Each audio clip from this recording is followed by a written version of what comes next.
قیامت کی نشانیوں میں سے ایک نشانی یہ ہے، عورتیں کپڑے پہن کر بھی ننگی رہے گی۔ صحابہ نے عرض کیا حضور یہ کیسے ہو سکتا ہے؟ آقا فرماتے مطلب یہ ہے اتنے پتلے اور اتنے باریک لباس پہنے گی کہ کپڑے پہننے کے بعد بھی ان کا جسم نظر آئے گا۔ اللہ اکبر! آج ایک بھائی اپنی بہن کے جسم پہ پتلے لباس دیکھ کر بھائی کو شرم نہیں آتی، بیوی کو بغیر دوپٹے کے دیکھ کر شوہر کو شرم نہیں آتی، بیٹی کو پارکوں میں بے پردہ گھومتا دیکھ کر باپ کو شرم نہیں آتی۔ گویا کہ نہ باپ منع کرنا چاہتا ہے، نہ شوہر منع کرنا چاہتا ہے، نہ بھائی منع کرنا چاہتا ہے۔ آج ماحول بالکل الٹ ہو گیا ہے۔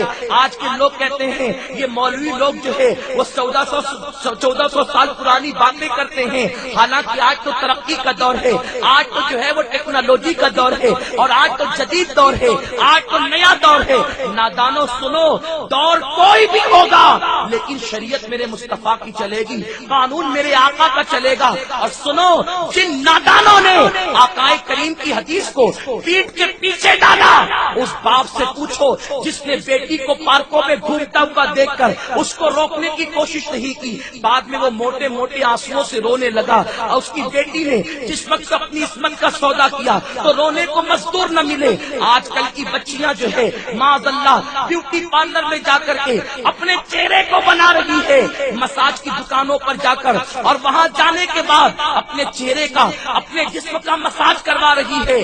وہ جوان لڑکی جس کے بارے میں شریعت کا قانون یہ ہے اگر بیٹی جوان ہو جائے تو ماں کے سامنے بھی وہ اپنے جسم کو کھول نہیں سکتی۔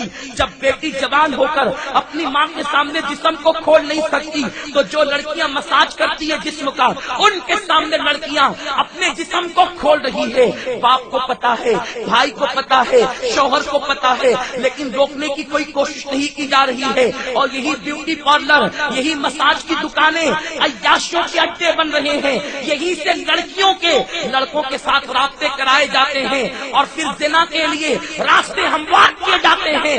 اے باپ تیری غیرت کہاں چلی گئی؟ اے بھائی تیری غیرت کہاں چلی گئی؟ اے شوہر تیری غیرت کہاں چلی گئی؟